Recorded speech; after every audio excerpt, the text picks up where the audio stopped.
నమస్తే. ప్రస్తుతం మనతో పాటు సీనియర్ జర్నలిస్ట్ దాము బాలాజీ ఉన్నారు. ఆయనతో మాట్లాడదాం. నమస్తే సార్. నమస్తే.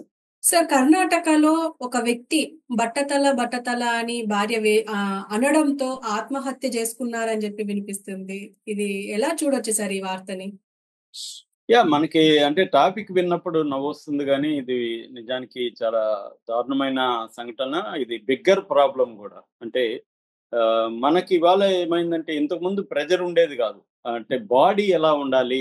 మన ప్రెజెంటేషన్ ఆఫ్ ద బాడీ అనేది ఇంతకుముందు ఉండేది గాదు. ఇవాళ కన్స్యూమరిజం వచ్చిన తర్వాత ప్రతిది చిన్న ఇదుంటే గూడా ఇక్కడ మచ్చుంటే మచ్చని ఎలా తొలగించుకోవాలి? ముక్కు కొద్దిగా ఇదుంటే దాన్నెట్లా తొలగించుకోవాలి?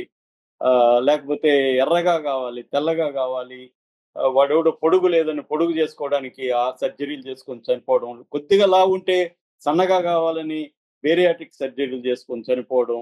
ప్రాణాల మీదకి తెచ్చుకుంటున్నారు అందం కోసం. నిజానికి అందం, ఆరోగ్యం, ఫిట్‌నెస్ ఈ 3 ప్రపంచంలోనే ఇవాళ విపరీతంగా డబ్బులు సంపాదించే టాపిక్స్ అన్నమాట. ఈ 3 మన మనుషుల్ని ఎక్కడ బోయినా నలుగురు గలిస్తే అందులో 4 విషయాలు మాట్లాడితే ఖచ్చితంగా ఆరోగ్యం, లేకపోతే అందం ఈ టాపిక్ వస్తది. సో, మనం ఎంత బాగున్నా మనల్ని "నువ్వేంది సన్నగయినావు ఈ మధ్య" లేకపోతే "నువ్వేంది లావైనావు" ఈ ఇదే ఎక్కువ తప్ప "నువ్వు హ్యాపీగా ఉన్నావా? బాగున్నావా?" అని అడగడం మానేసి, "నువ్వు లావయ్యావే, కొద్దిగా పొట్టొచ్చిందా? నీకా కొంచెం" ఇది గొడవలు ఎక్కువైపోయినాయి. అంటే ముఖ్యంగా కరోనా తర్వాత ఇంకా పెరిగిపోయింది ఆరోగ్యం. అట్లాగే అందం. ఈ ముఖ్యంగా స్త్రీలు potential customers beauty industry multi billion డాలర్లు. ఈ నేపథ్యంలో మనం అర్థం చేసుకుంటే కర్ణాటకలో చామరాజనగర్‌లో పరాశివమూర్తి అనే అతను మమత అనే అమ్మాయిని పెళ్లి చేసుకున్నాడు. అతను పెళ్ళైనాటికే పెళ్లి చూపులకొచ్చినప్పటికే అతనికి బట్టతల ఉంది. అప్పుడు ఈ అమ్మాయి చెప్పుండాలి. "అరే బాబు! నీకు బట్టతల ఉంది. నేను పెళ్లి చేసుకున్నాను." అతను చేసుకోలేదు. చేసుకునింది. పర్వాలేదని. అయితే పెళ్ళైనాక ఈ అమ్మాయి ఏం చేసిందంటే ఇతన్ని టార్చర్ చేయడం మొదలుపెట్టింది.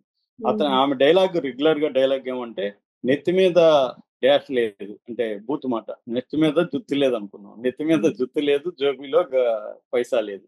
అనేది ఆ కాంబినేషన్ అన్నమాట. దీన్ని బట్టి మనకేమర్థం అవుతుందంటే ఇతనికి బట్టతల ప్రాబ్లమే కాదు. బట్టతల పాటు జోబీలో డబ్బులు కూడా లేవు ఈమె ఖర్చు పెట్టడానికి. హ్మ్. అంటే బట్టతలని డబ్బుతో నువ్వు కవర్ చేయొచ్చు. డబ్బుండి బట్టతలుంటే ఓకే. డబ్బు లేకుండా బట్టతలుంటే దాన్ని ఇండైరెక్ట్‌గా నీకు బట్టతల ఉంది. నీతో పోల్స్తే నాకెక్కడ పోయినా అవమానంగా ఉంది. నీ మొగుడికేంది జుత్తు రాలిపోయిందంటున్నారు అనేది ఈమె కంప్లెయింట్.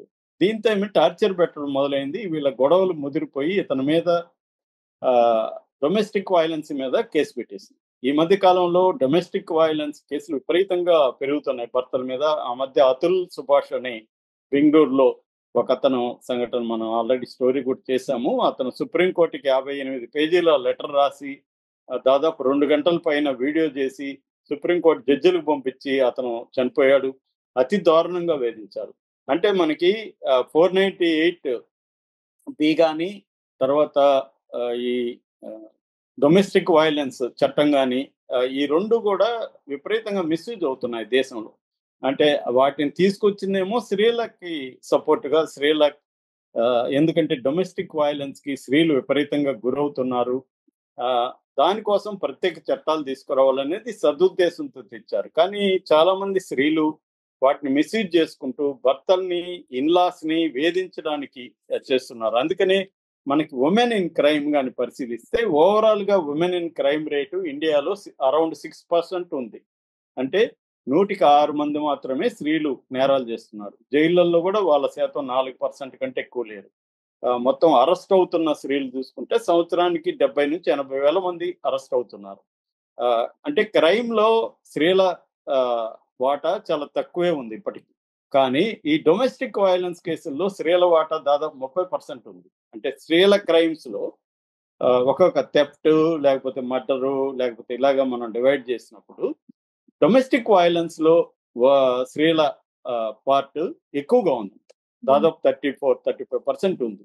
ఎందుకంటే వీళ్ళు నన్ను అరెస్ట్ చేస్తున్నారని అత్తమామల మీద, ఆడబిడ్డల మీద, భర్త మీద పెట్టేసి కేసులు పెట్టి వాళ్ళని అరెస్ట్ చేయడం అనేది బాగా పెరుగుతుంది ఇండియాలో. ఇదంతా కూడా NCRB national crime records bureau నుంచే నేను చెప్తున్నాను. దాంట్లో ఉన్న అఫీషియల్ లెక్కలే. ఇంకా అన్‌రిపోర్టెడ్ చాలా ఉండొచ్చని చెప్తున్నారు. సో ఆ యాంగిల్లో ఇతంది కూడా నాకు తెలిసి కోర్ ప్రాబ్లం బట్టతల కాదు, కోర్ ప్రాబ్లం ఈ అమ్మాయి ఖర్చు పెట్టడానికి అతని దగ్గర డబ్బు లేదు.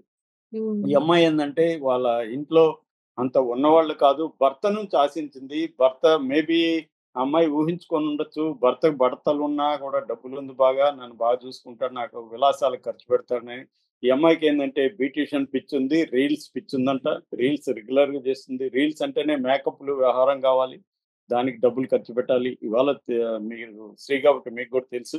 ఒక బ్యూటీ పార్లర్‌కెళ్తే ఎంత డబ్బులు ఖర్చు పెట్టాలని. సో, మినిమమ్ 4, 5 వేలు ఉండాలి.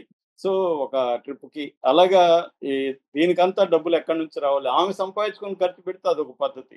భర్త పెట్టాలి. భర్త పెట్టే పరిస్థితిలో లేడు. దాంతో అతని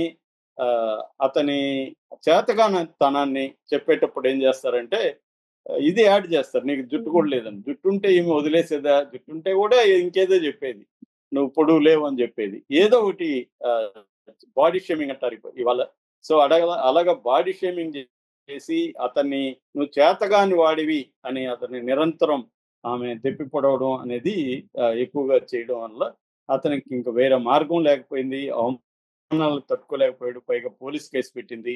యాహ్! ఈ ఈ ఆమె పెట్టే టార్చర్ నుంచి ఎలా బయటపడాలో అతనికి అర్థం కాలేదు.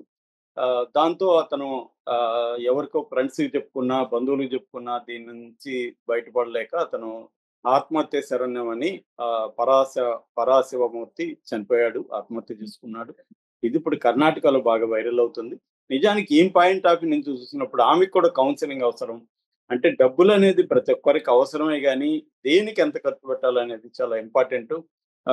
మామూలుగా అయితే ఈ మధ్య ఒక సర్వే చేశారు. ఇది బీబీసీ వీళ్ళందరూ కూడా దీన్ని ప్రముఖంగా కవర్ చేశారు. ఇండియాలో 100,00,00,000 మందికి లైవ్లీహుడ్ అంటే మినిమమ్ నీడ్స్ కంటే ఎక్కువ డబ్బులు పెట్టడానికి వాళ్ళ దగ్గర డబ్బులు లేదు. అంత పేదరికం ఉంది. అంటే India rich country with poor people అంటారు. అంటే డబ్బంతా కూడా కొంతమంది చేతుల్లోనే కేంద్రీకృతం అయ్యుండడం వల్ల మిగతా ఎక్కువ మంది దాదాపు 100,00,00,000 మందికి బేర్ నెసెసిటీస్‌ని దాటి ఖర్చు పెట్టే పరిస్థితి లేదు. మామూలుగా ఒక ఫ్రెంచ్ హిస్టోరియన్ ఆహ్, ఆహ్, బ్రాడెల్ అనే ఒక ఫ్రెంచ్ హిస్టోరియన్ మన నీడ్స్‌ని 3 రకాలుగా చెప్తాడు. ఒకటి లివింగ్ నీడ్స్. లివింగ్ నీడ్స్ అంటే బతకడానికి కూడు, గూడు, గుడ్డ అవి. రెండవది లైవ్లీహుడ్ నీడ్స్. అంటే మనం సంపాదించుకోవాలి. ఈ 3 ఫస్ట్ చెప్పిన నీడ్స్ కోసం. మూడవది life style needs. Life style needs అనంతం. వాటికి ఇప్పుడు ఒక కారు ఉంటది. నాకు కారు కావాలనేది లైఫ్ స్టైల్ నీడ్. కారు కొన్నాక ఆ ఆ డిజైర్ అనేది పోవాలి. నీడ్ ఫుల్‌ఫిల్ అయింది కాబట్టి. కానీ డిజైర్ కంటిన్యూ అవుతుంది. డిజైర్. ఒక కోరిక ఇంకొక కోరికను కోరుకుంటాను. ఇంకా పెద్ద కారు, ఇంకా రిచ్ కారు, ఇంకా అలాగా. అలాగా ప్రతి విషయంలో అన్నమాట. సో, రెండవది మనకి అవసరం ఉన్నా లేకపోయినా షాపింగ్ చేయకపోతే మనం జీవించి ఉన్నట్టు కాదు.